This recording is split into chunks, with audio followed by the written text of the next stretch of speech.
All right, welcome to The Big Leap. This is a celebratory episode of Gay's brand new book, The Big Leap Year. And in it is an operating system. It is how Gay Hendricks operates and how you can have your own big leaps. There's 366 of them inside this book. And if you want to have a great day every day and live in a state of gratitude, this is an owner's manual for your mind, and you're going to receive some nuggets you didn't even know you wanted or you needed. For you, Gay, what were some of the big takeaways that you loved in this episode that you even learned about yourself? Well, that's great that you mentioned that, Mike, because one of the things that happens almost every time that I'm around you, whether we're on the air or just walking down the street talking, is that I often discover things about whatever we're talking about that I didn't even know I thought or I hadn't articulated yet. And there were several moments in our conversation where that happened. And I really love that, because to me, life is about constant learning. And, doesn't matter if you're 79 years old like I am, or 50 or 60 or whatever you are, it's about 57. How open you are to learning. And I want to keep getting opener and opener and opener all the time. You know what? One of my favorite chapters in the book is day 5, The Power of Wonder. And I would say that is one of my other favorite things about Gay Hendricks. He loves to live in a state of body wonder, feeling more. So I would say if you want to feel more and wonder more and learn more and be curious more and have 366 experiences of all those, this is the episode you're going to love, probably more than any other episode we've made so far. I really had a great time with this. Even though I know the book inside out, I learned things about it that I didn't even know before we started talking. It's a great one. This is a ton of fun, and you're really, really going to go deep into how Gay thinks and why he wrote this book and who he wrote it for, which is probably you. You will meet you, a better you, inside this episode.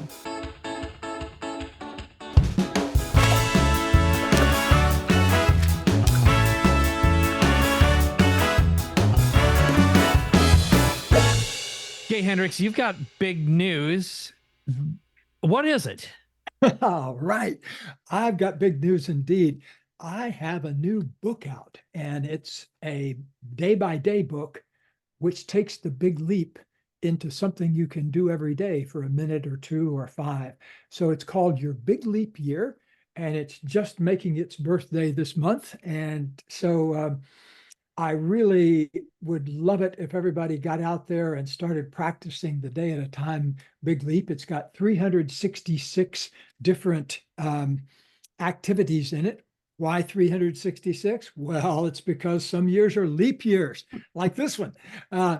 Fortunately, you don't have to start this one on January 1st or any particular time. You just start whenever you want to start it with day 1, and then you work through it from there. But I'm very proud of it in a special way, because it's something that people were asking for years and years and years. And every time I thought about doing it, I always had something else to do. But this year I thought, wow, I'm going to do that. So I took 6 months and worked all of this out. And here it is out in public. And it's got a number of different components to it. For example, it's got 3 cycles of going deeper and deeper. So you start with the first cycle, then you go to the second and the third. And they all have to do with different big leap themes. Like, for example, a whole section is on overcoming your upper limit problems. And then there's a whole other section on owning your genius, and another section on the power of commitment. So all of the things that are in the big leap are broken down into tiny bite-sized pieces, something that you can do every day. And so I'm very, very happy with it, because I'm a sort of a day at a time guy myself, in the sense that every day I go through certain rituals. I meditate every day, have for 52 years now, haven't missed a day in 52 years. So I meditate every day, and I have other therapeutic rituals. Like I like to sit down after I meditate and do some gratitude you've heard me say every day that I keep my gratitude higher than my expectations, it turns out to be a really good day.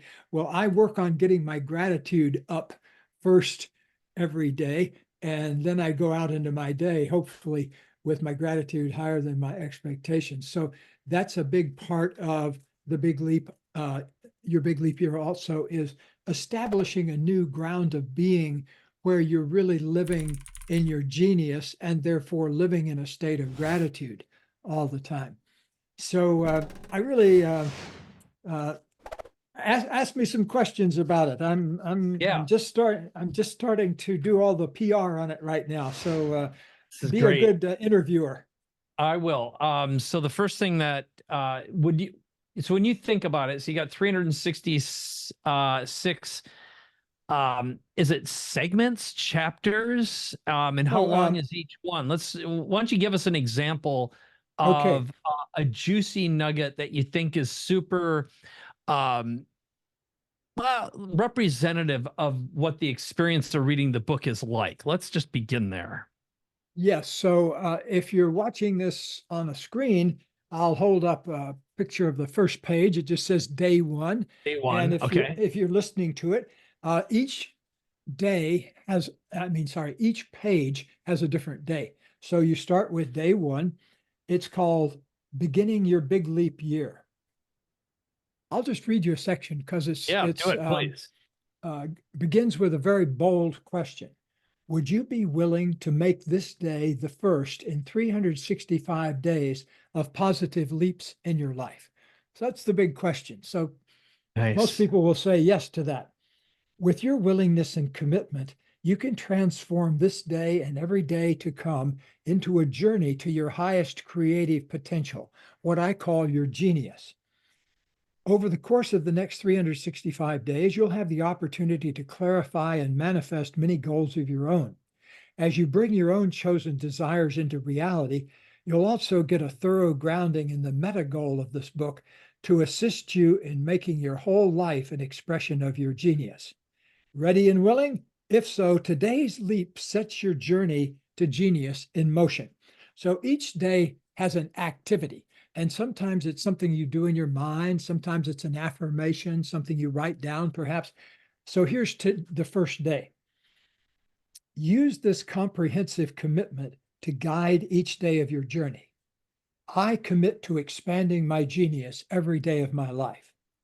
Say it to yourself several times right now to get a feel for it. Going forward, say it in your mind and out loud throughout the day. You don't need to know what your genius is yet. You'll have many opportunities to map it out as we go along. Committing to your genius first allows you to bring forth the details of your genius in the perfect time and place.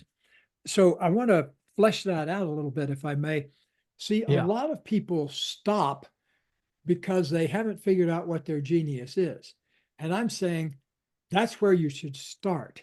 If you've got Yeah. a good idea, if people come in with a real good idea of what their genius is, I ask them to set that aside so they don't have any reconceptions. Like this morning, I did a 2-hour intensive with a person. And it was really beautiful because she came in with a certain set of ideas about Mm. what she wanted to do, but everything took a different direction over the 2 hours, where by the end of it, she was saying, "Oh my God, I I never knew I could feel this free and this good. This is so much better than what I came in wanting." So sometimes you have to dismantle what you come in with in order to really grow beyond that. So, Mm. but in this particular case, start with a commitment to your genius first, and then let it come. You may have an idea, like when I first started, I knew I was a good writer. But then later on, as I refined that, I realized that my genius is a certain kind of from the heart kind of writing. And I was trained in the academic model where you never involve your heart.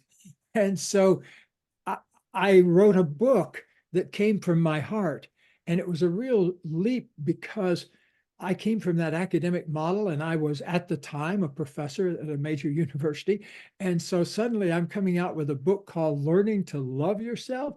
You can Yeah. imagine the jokes I ran into in the faculty room. Everybody would say, "Hey, let's give Hendricks a few minutes to love himself." Ha ha ha. And then to top it all off, a couple of years later, I wrote a book called Conscious Breathing. You should have Yeah. seen the looks I got from my colleagues then. It became the best-selling book in the world on breathing. And so, that old saying about keep on plugging, because like the first 16 things you're going to hit are points of rejection, or people Mm-hmm. that make fun of your genius, or people that don't think you can survive with your genius. But you got to keep committing to it.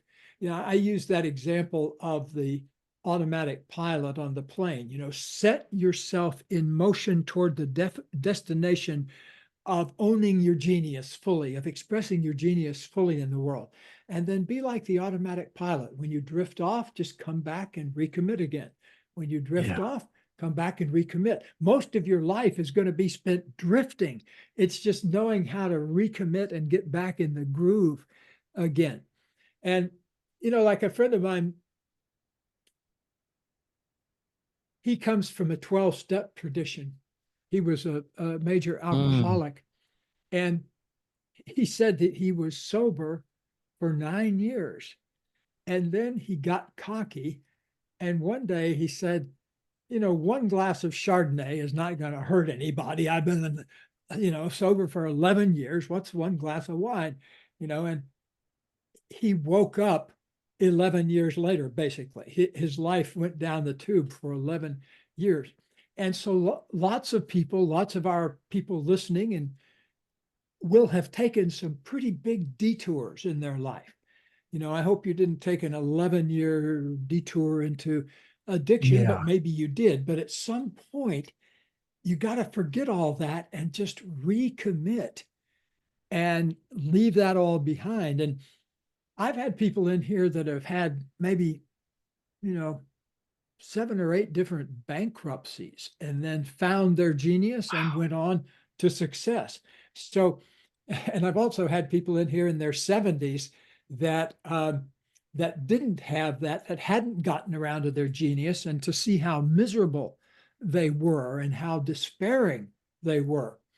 Um, in life, by the time you wake up, usually you're in your 30s. You spend a lot of your time in your Mm-hmm. 20s experimenting and thrashing around. And most of us aren't born enlightened. We have to thrash around a little bit in life. And we do Yeah. that often in our 20s and our teens. But then usually somewhere along the line, it dawns on us, oh, I've got to take responsibility for my life. And that begins a real path, not always successful, but it's a starting point. So at some point, my position is at some point, no matter where you've been, declare your commitment to your genius. Make a Mm. heartfelt commitment to your genius, that you're going to spend a certain amount of time each day just focusing on that. And here I ask people to write it into their calendars. I have exercises in this new book that get people to keep focusing on that over and over, but not in a critical way, just in a celebratory way, a way that invites aliveness and celebration. That's another thing that's I was careful to do in the new book, Mike, and that is to honor our shadow side, but Mm-hmm. also focus on the positive things you can do, the things that take 10 seconds or 30 seconds or a minute. And the most you'll have to do in this book is maybe 10 minutes of sitting down and writing some stuff down. A lot of the Yeah. things you can do in less than a minute.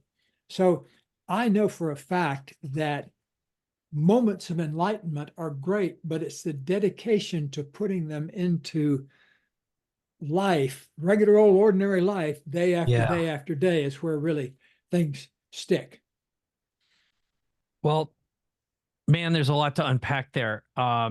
Gay, and I have a couple more questions. So first of all, I just want to make sure for anyone for you listening and watching, there's a link at www.bigleappodcast.com/BLY, which stands for Big Leap Year. That'll take you right to Amazon to get the book. So we'll make sure everyone gets the book. I'm curious, when you put this thing together, is there a frame? You said there's 3 cycles of going deeper, in terms of the themes, but is there any other framework or structure? Like, just tell me about, like, if you go from day 1 to day 2 to day 5 to day 30, did you give that thought in terms of the journey you were taking people on, or is that not relevant? Because we've talked about so many things over the course of this podcast. And I don't know if I've really, we've talked about habits a lot, but was there a overarching hierarchy that you or your publisher agreed on or you felt was important? Well, my publisher and I didn't really, I mean, he knew I was, the guy that wrote The Big Leap. So I Yeah. was the source of the material. So he didn't really have anything to say. I would send him a batch now and then to see if he had anything to say about it. And Uh-huh. usually it was something like, you left a comma out of the sentence on Oh, yeah. page 30. And so it wasn't big stuff. But yes, there's a theme and a sequence to it. And in a way, it replicates nature in a way, because like part of life has to do with what I call the in breath. Like, how much can I let in? How deeply can I allow myself to love? How much financial abundance can I allow myself to experience? In my view, those are in-breath questions, like how deep an in-breath can I take? How much can I let myself receive? Then there's another sequence that's the out-breath. That's how much can I allow myself to express? So if you think of these two twin parts of the breath, the in-breath and the out-breath. So part of a cycle would be, what do I need to clear up?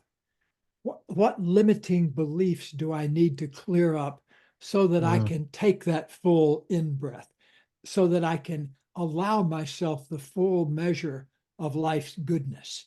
See, like in The Big Leap, I talk about these limiting beliefs. Like, I encountered 2 this morning in my work with this individual that I was working with. She's a 56-year-old female executive and very successful in many of aspects of her life, but wants to go to the next level. She's 56 and she sees that there's this immense world between now and when she's going to retire in 15 years or so. So what can she do with that? And that's a great question to ask. To the essence of personal growth is wonder and curiosity.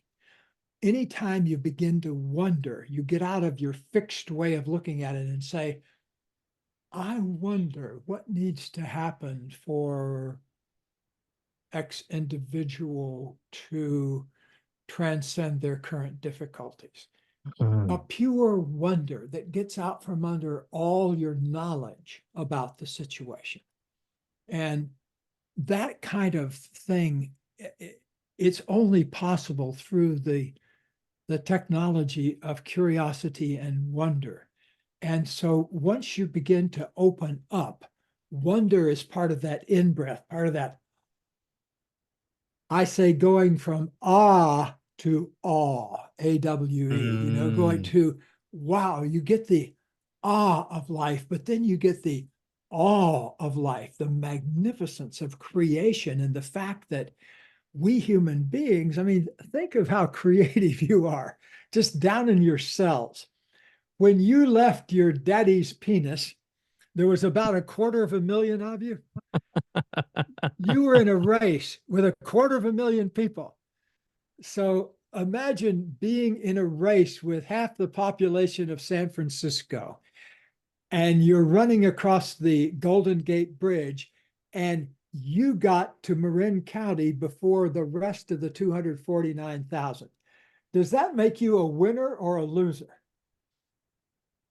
Yeah, You're a big winner. winner. You're Big a big wiener. winner. Yeah, you're a big winner. And so, so what happens? You win this race, and then you cruise into the egg, and your head explodes. The head literally comes off and blasts all the genetic material in.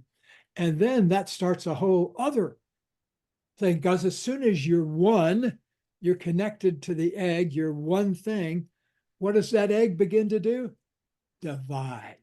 Yeah. And then it divides again. And so you're never in one place for very long, for a long time on planet Earth.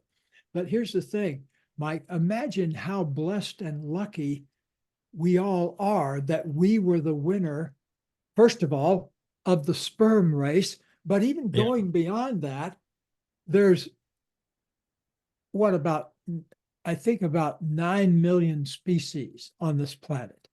There's Yep. maybe 5 million of them are bugs. Okay. And so let's forget about them. They only live down somewhere, and most of the time they're not bothering us. They stay to themselves. But there is most of the things on Earth are bugs. Okay. And then there's a whole bunch of animals and mammals and fish and everything. But I landed in the one that can sit here and talk about a new book. So that's an incredible, great gift to receive. So that's what I mean, moving from awe to awe. Start out with just awe. Oh, I'm feeling scared right now. Or, I feel sad right now. Just any kind of self-awareness that's internal in yourself. Or, oh, I just had a bunch of thoughts about X, Y, and Z. But the more you can own your experience and come from down in there in that big broadcasting station that we are, the closer you get to opening up to what I call pure consciousness. First, you have to kind of open up and own your upper limits, and then you open up and learn more about the feelings you didn't know you have and open up more. All of that's part of the in-breath, opening up to see how much I can receive. How much money am I going to allow myself to earn? But then right away, we shift into things that have to do with the out breath. How much of my genius can I express? How much of myself can I express? Can I go to somebody I care about and say, I felt angry with you the other day? You may not have ever talked to them like that before. This morning, for example, I had this very successful person who's successful in her excellence zone, but she wants to get into her genius zone and she wants to live there. And she came across two big limiting beliefs. One of them was, I don't deserve to be here. I'm fundamentally flawed. I'm screwed in life because of my unfortunate family that I landed in with addictions and all the stuff, poverty and that kind of thing. Fortunately, she didn't let that stop her. She worked her way out of that and showed up successfully in life. But still, there was this old limiting belief that says you don't deserve all the good things of life because you are flawed. And so I had her kind of work with that one until she felt free of that. And then she had another one too, which is, I don't believe I deserve the spotlight. I'm supposed to hang back and support other people. But then this other part of her wants to be in the spotlight, but then she has this limiting belief that says you don't deserve it. So we worked with that a little bit. So by the end of the session, having transcended those limiting beliefs, she's got a look on her face like, wow, and that's what I live for. I never get tired of that. I've seen that, I don't know how many thousands of times now, but I never get tired of people coming out from under their limits and shining the way they want to shine in the world. And so the book basically takes a cycle of going down through your limiting beliefs and things you need to learn to love, and then releasing your genius, and then learning how to express it in the world. So there are 3 cycles of that in the book, of going deeper and then expressing your genius, and then a second cycle where you go even deeper and express even more of your genius, and then a third and final cycle, which kind of takes you all the way. And so just show up every day and do your page. And that's our best advice to you. I love it. I mean, you've always been great at recipes. I think of you as a genius zone recipe maker. So another question I had for you is, like, you talked today about the person you were coaching and how you live for those big leap realizations and those moments, those aha moments. When you wrote this book, who are you writing it for? Did you have a specific person in mind? Or when you've got, I know for me, I always have an audience. I literally design my books and I've got an audience of like 10 people, or a specific audience that I'm performing for. And that's actually how I write, is I perform my content from bullet points and I speak to the camera. I'm performing on microphone, and I'm imagining myself doing the equivalent of a TED Talk. Every chapter is a TED Talk. But for you, what was, how is this book? Yeah, first of all, who is the audience? How is this book different for you versus like your others? 3 Yes. questions. Okay, great questions. Well, for one thing, the starting point for me oftentimes is to go into a bookstore, even before I write the book, and I go over there and I stand in the section and I get into the mindset as best I could of who would buy a book like this. And so I kind of create a sort of a psychographic or a demographic. And for me, most of my books are written for people who are already getting successful, or they may be already successful in one dimension, but they want to go to a whole new level. Like Bonnie Raitt is a good friend of ours, going back for decades and decades. And she would be a good example. She was a fantastic club singer. She could work 200 or 300 nights a year, working in clubs. She was a good blues musician, and she was just a person you always went to see in the club every year. But she wanted to go to a different level. And so she did the work of clearing a pathway, and then opened up a deeper relationship with her creativity. And then she wrote that great album, Nick of Time.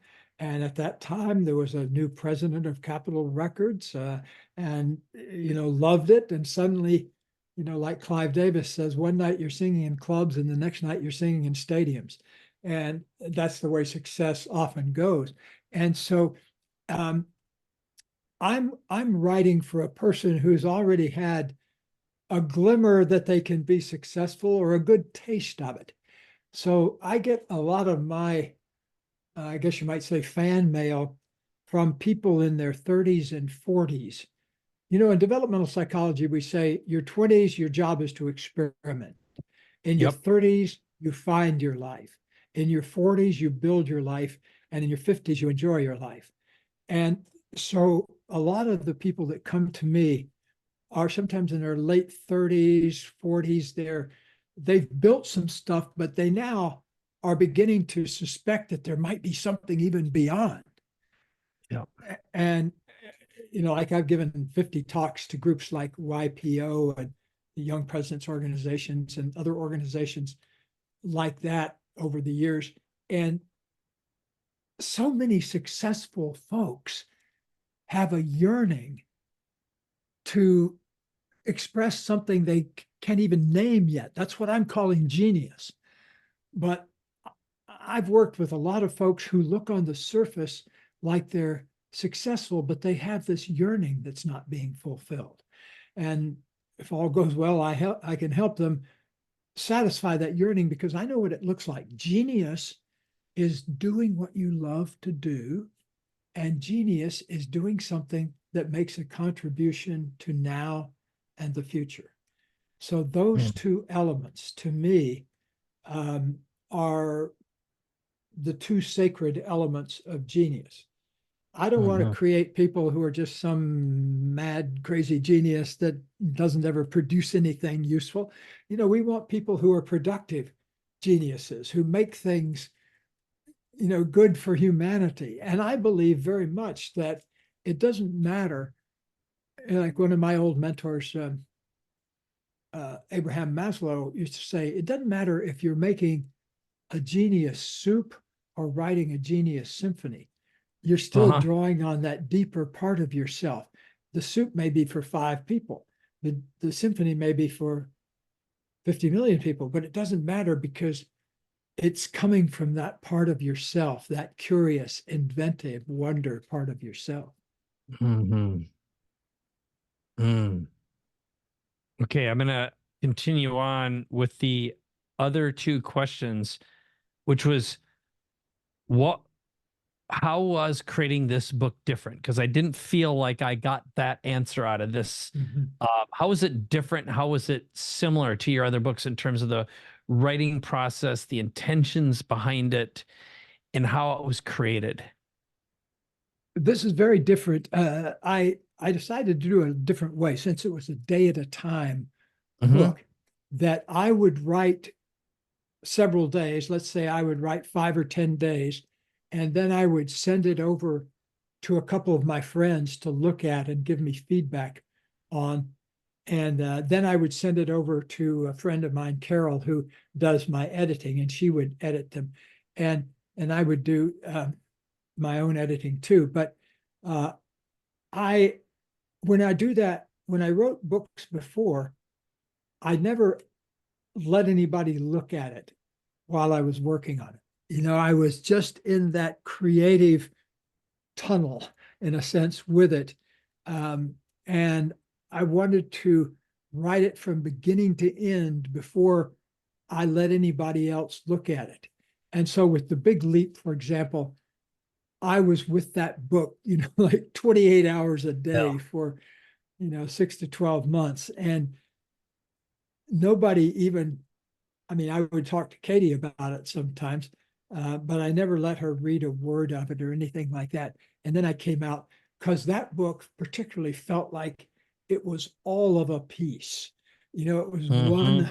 it was one whole in breath and out breath. Same thing with learning to love yourself and also conscious loving. So a lot of our bigger books have had that kind of one breath feel to them, where I wrote them from beginning to end kind of like in one long 6 month or 12-month period. Yeah. I did this book differently because I really needed and wanted feedback on every one of my exercises that I put in there. You know, and Yeah. some people would come back and say, one of my friends was always on me for, can you make this simpler? You know, Hmm. and can you take this page and a half and make it a page?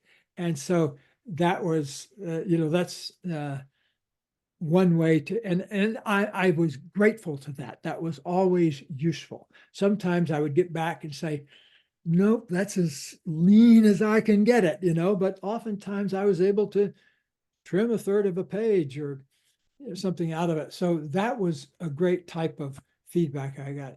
Another person that I often sent things to, another writer friend of mine, that I often read her work too, that her feedback was often on the, you need more personal stories.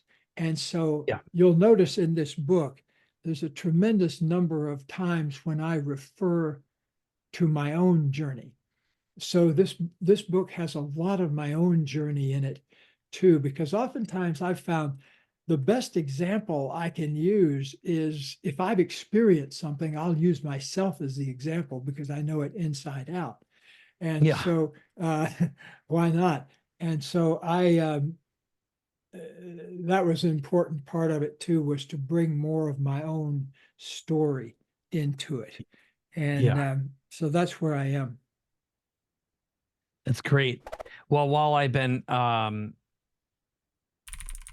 so I looked through the book while I was listening to you right now, and here are the themes. And this is really my last question about this the framework. But here were the themes that we had in there: how to discover your genius, stories from my own quest, the power of commitment, overcoming your upper limit problems, getting from your excellent zone to the genius zone, breaking free of your limiting beliefs, living in your genius zone, how to create the time you need for your genius, and then bringing forth the genius of your relationships.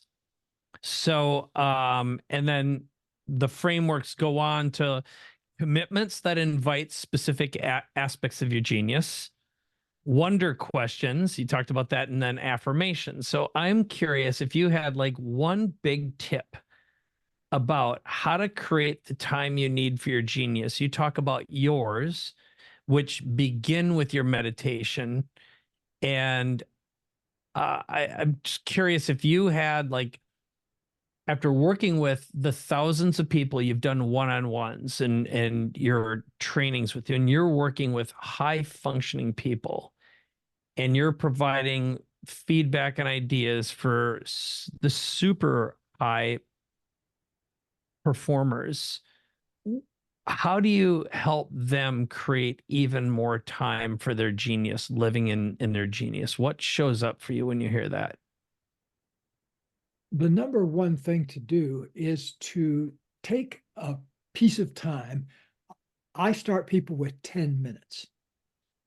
And Yep. I have them actually pencil it into their calendar. So they know that tomorrow at 11:10, they're going to be spending 10 minutes focusing on their genius. And so I get a commitment from them where they agree to do something for their genius during that 10 minutes every day. That's the starting point. So 10 minutes, because I say, if you're not willing to commit 10 minutes a day to your genius, go work with somebody who wants to keep you in the comfort zone. That's not me. I'm not, I want to have people that are willing to make commitments and follow through on them and spend some time taking good care of themselves. There's a Mm. good reason they say on the airplane, put your own oxygen mask on first, Yeah. so you really need to take care of yourself first, especially if you're in the entrepreneuring world and creative world. So tip number one, pencil it, put it in your calendar, and do some thinking about when is the perfect time to do that. Start with 10 minutes and then bump it up to 20 minutes after a month or so. And maybe the only thing you do during that 10 minutes is sit there with your eyes closed and say, I don't know what my genius is. Mm. What is my genius? Hmm. Mm. Hmm. If like 10 minutes of wonder will change your life about anything.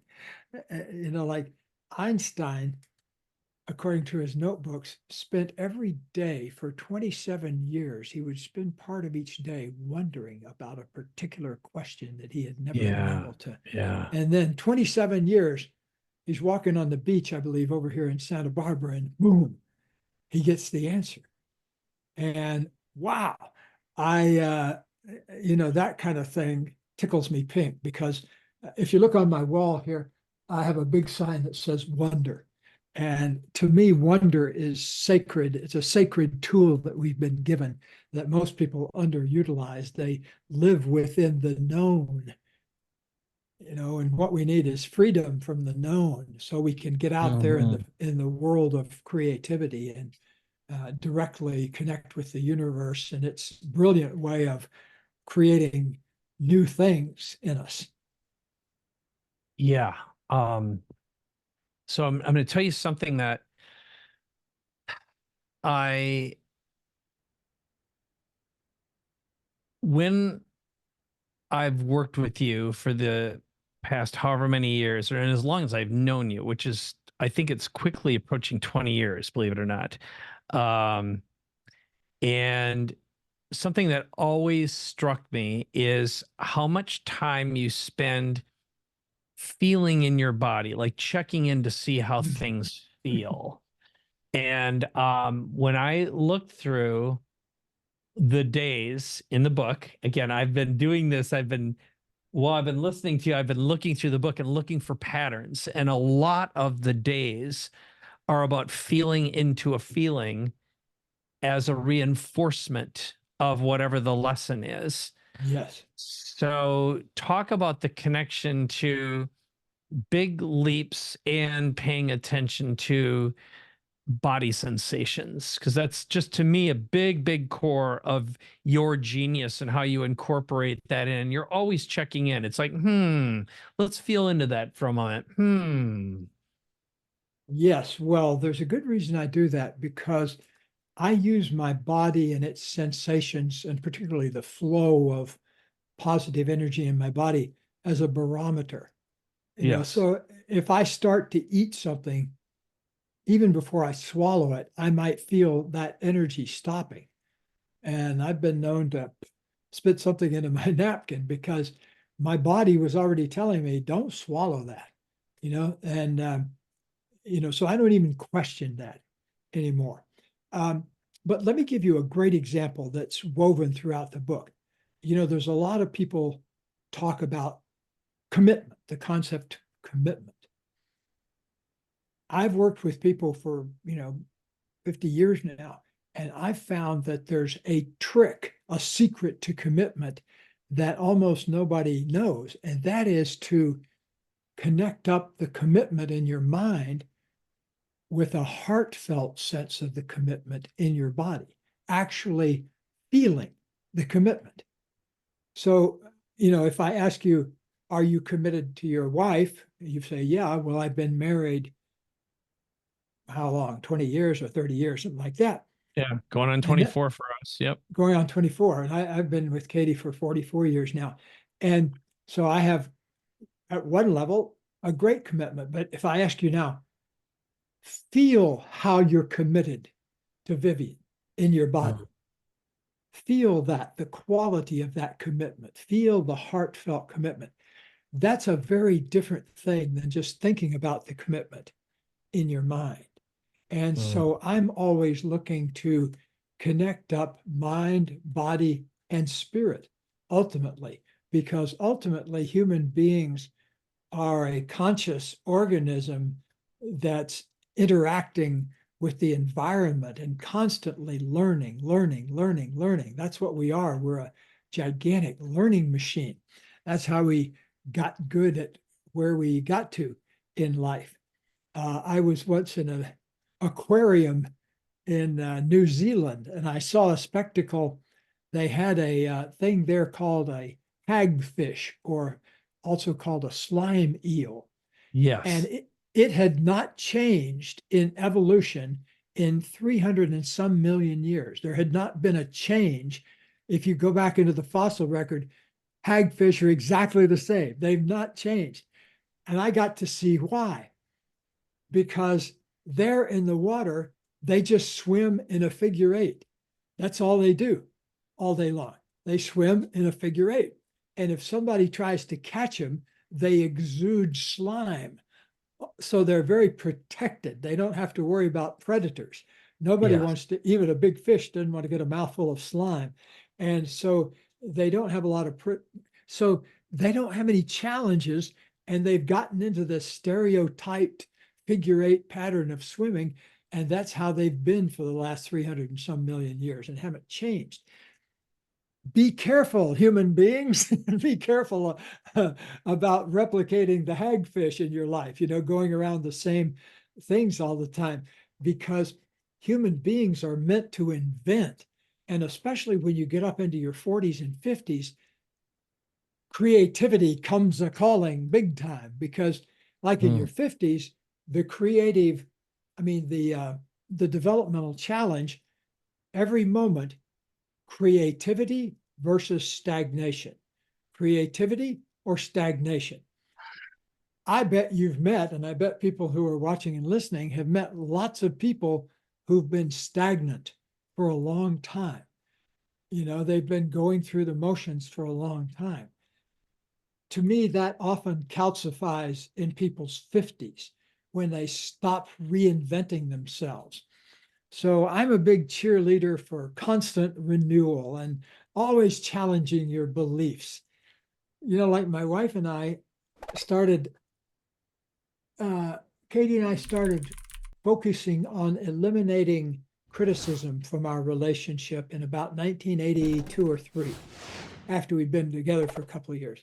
We figured out neither one of us enjoyed criticizing the other one or being criticized. So we started to eliminate it. And it took us a number of years to actually get it down to zero. But here's the magic. Since the turn of the century, neither one of us have said a critical word to the other one. Yeah. So we eventually made good on that commitment, even though it took us a bunch of years to do it. But I'll tell you, imagine living for the past 25 years or so where nobody criticizes anybody ever. Yeah. And it makes for a great, wonderful, rich type of creativity. So to me, creativity is the solution for just about everything. And human beings don't give ourselves credit for the amount of creativity we have inside us. The universe is creating things like crazy all the time. And that's what it does. Every year the oak tree drops its, what do you call them? What are those round things? Acorns. Yeah. Every year, it drops its acorns. Yep. I know, because our gardeners have to Yeah. just scoop them up by the bucketful every year. And yet the oak tree, you don't hear the oak trees out there saying, oh no, another year I got to go through getting rid of my acorns. It's just part of they're surrendered to their creativity. And human beings are like that too. Let's surrender ourselves. Let's open ourselves to our full-time creativity. And giving my book one more plug here before it's over. See, the book just gives you a way to do that every day without having to dig it out of the book yourself. And so I'm really, it wasn't always fun because I had to, writing 366 of anything, even one sentence is a challenge. But I'm so glad we took the time to do it and get it all edited right, because now it's really like a 1 year of constant growth in a minute a day. So My take on it is, this is, after knowing you for as long as I have, this is very much a best of Gay Hendricks owner's manual for your mind. And I've watched you, I've listened to you for a long time, and like you always have a big idea, a big nugget, and it's like a shortcut to a destination you didn't even want to go to or you didn't know existed. So there's the typical mindset of, how do I make more money? Or what's the best thing to invest in? Or this one is one of them. Day 41 is believing that success brings burden. That's a really big, heavy thing. And I would say most people aren't even aware of the fact that that's what they think about. And it's a prevention from, instead of a release to become better or freedom to become, when you realize that that's some negative programming you have. So that to me is inside of here. To have 366 of those is it's really like just a bucket of jewels, and you get to discover there are jewels that exist in the universe that you may not be aware of. So that's what my take is on this book. So maybe a way to wrap up today is, there something I should have asked you that I didn't, or is there some other yummy thing inside here that will be a surprise you didn't even know you needed or wanted? Well, when I had my first big wake up moment that set me on my path to expressing my genius, I smoked 2 packs of Marlboros a day. I was 100 pounds overweight. I was in the worst imaginable relationship that I've been in, a toxic relationship. And I had like $39 in the bank, so I couldn't even get out of the relationship. I couldn't afford to live anywhere else. Mm-hmm. So I was about as stuck as a human being as I've ever been. So out of that, one big commitment, I believe, saved my life and changed my life. And it was a commitment to bringing forth more of my consciousness every day, to becoming more aware. And I didn't know it at the time, but later one of my mentors, Jack Downing, he always said that people mistakenly think there are two faucets in life, one called pleasure and one called pain. And you're trying to up the pleasure and turn down the pain. He said, but there's only one faucet, and it's called awareness.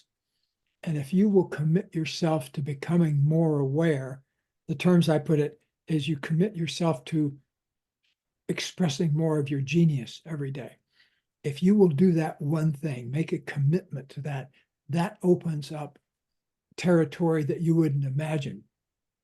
Here I am 50 years later, it only took me a year to lose the 100 pounds.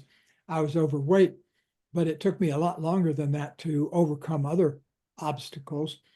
But in a way, it doesn't matter, because if you know in your life that you're on the path to releasing your full genius, that's hitching your wagon to a really good motivational source. And that's what I recommend that people do, rather than being pushed around by forces in the world, like how much money can I make? Put your attention on how much of my genius can I express? And I'd be willing to bet that you'll get a lot richer doing that than you would focusing on money. Oh, that's good. That's good. Well, I'm going to give you one more nugget, which is another shining example of how to become more like Gay every day. And day 67 is authentic speaking. And one of my first experiences of working with Gay Hendricks is he's really specific about how he's feeling right now. And I know that when I walked away, I thought to myself, how kind is it to someone when you can speak authentically, how responsible that is to you and the other person, and how clarity creates closeness and love and connection.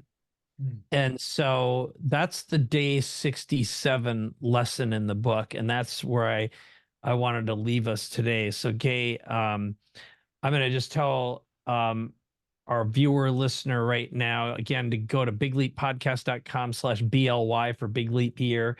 Grab the book there. You're going to love it. It's just a whole lot of Gay Hendricks all in one place.